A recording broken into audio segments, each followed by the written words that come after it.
Hi y'all, this is Joe with the Cockeyed Homestead. We're in the Cockeyed kitchen today, but we're not cooking dinner. I know that Mel has shown you how she makes her liquid laundry soap, but today I'm going to pull a twist on that. I'm going to show her how to make the soap part. Now, I used to make soap the old-fashioned way, pen to paper, fats to lye to water, and do the percentages and add them all out. But the computer or the internet has this neat thing called Soap Calc. It's SOAPCALC.net. And it will figure all the ounces and the weights for you. So while you got it, use it. Now I'm using lard for my laundry soap because I don't want any fancy smells. I don't want any additives. I just want a plain bar of soap I can grate up to put in my laundry soap. So old-fashioned lard soap fits the bill. Now I'm making a small batch today, and I've got 2 pounds of lard. And yes, I've weighed and measured everything else, so I know I got what I got, except right this minute I'm missing a pound of lard. Alright, I'm back. If it was a snake, it would have bit me sitting on the other counter. But I'm just gonna go ahead and put it in the pot. And we've got 2 pounds of lard in there. Now the recipe calls for 12.1 ounces of water and 4.5 of lye. My pot is stainless steel. It's a Goodwill wonder or secondhand store wonder. As you can see, one of the handles have broken off, but it doesn't matter for this. Okay, very important. Your spoon needs to be plastic or stainless steel. Aluminum will melt with lye. I've got an old cream cheese or cottage cheese container here, and I've measured out my water. Another important tip: always add your lye to your water, not the other way around. Otherwise, this could explode on you. And yes, you should be wearing gloves, safety glasses, and all that good stuff. Do it. If you've never done this before, I know how my body reacts to lye. This will put off fumes, so don't breathe it in. And it will get very hot. Now, most people will tell you to melt your fats and bring your lye up to temperature and all that good stuff. Oh goodness, I just pour it all in the pot. Did you see the steam come off that lye as I poured it in? It will melt that lard down in nothing flat.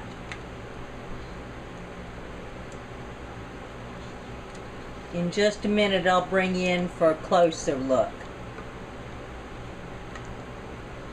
The reaction of lye, water, and fats is what is called saponification. In other words, it makes soap.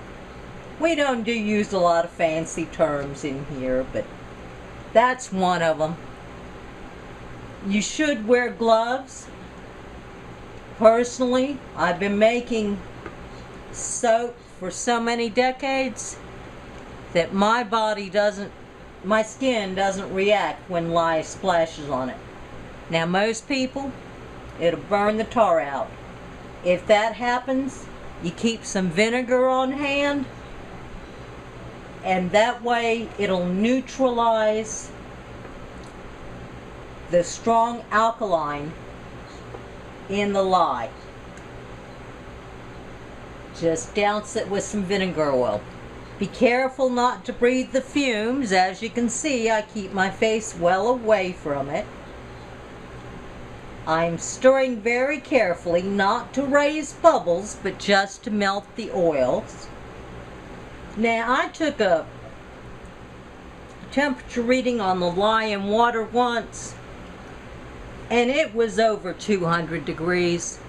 So, just the temperature alone will burn the fire out of you.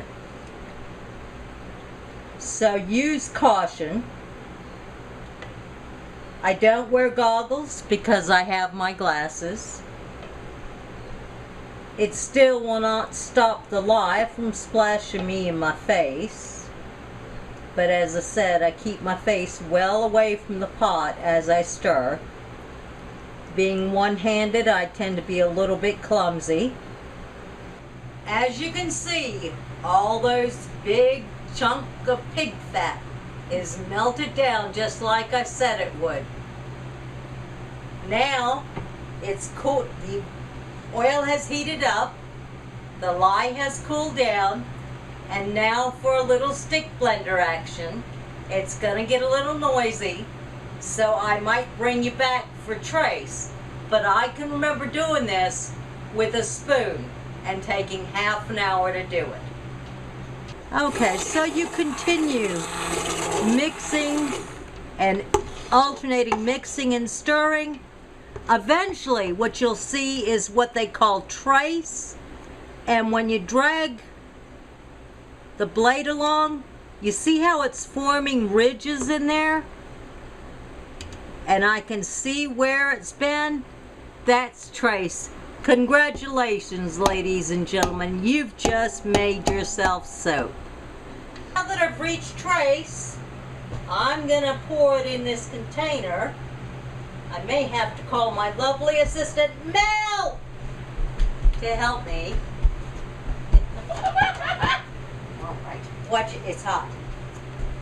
Ow. Okay. Okay, wait. I'll do it. You squeakies. You have a nasty reaction to lye. In fact, you'll get second-degree burns. I already did. Yes, I know this. Just using drain cleaner with it had lye in it. And so I'm going to do this, although it's awkward. Okay, got it. Good enough. You know, the beautiful thing about this is it's soap. So all I have to do is run hot water in it. And I've got my dish soap right there. Easy cleanup. Now, because this is lard only soap, it's going to get hard. I mean, rock solid as soon as it sets. So I'm going to put a lid. This is just a dollar shoebox from the dollar store. Your equipment doesn't have to be expensive. The most expensive was my stick blender. But as I said, I didn't have one for years, so I just used the spoon and stirred until I hit trace. You want to jiggle it a little bit once you pour it in the mold. Tap it, you know, like a cake. You want to get all the air bubbles from the bottom, and you want it to come to the top. But as I was saying, this soap is so hard after an hour, you need to slice it with a knife just as soon as it sets, because if you wait till the next day to do it, you'll need a chainsaw. It is just that hard.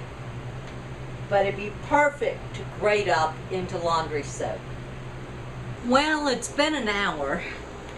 The soap has set, but it is a soft set. Be careful about touching this soap because the lye is still active. If you have a reaction to lye, you want to have the vinegar. I've got a pot of hot soapy water in the sink, so I just rinsed my hand off.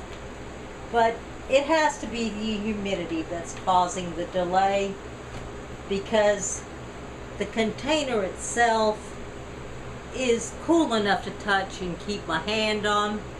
So I expect it to start hardening directly, but I'm not going to hold y'all up. This is how I make my chemical-free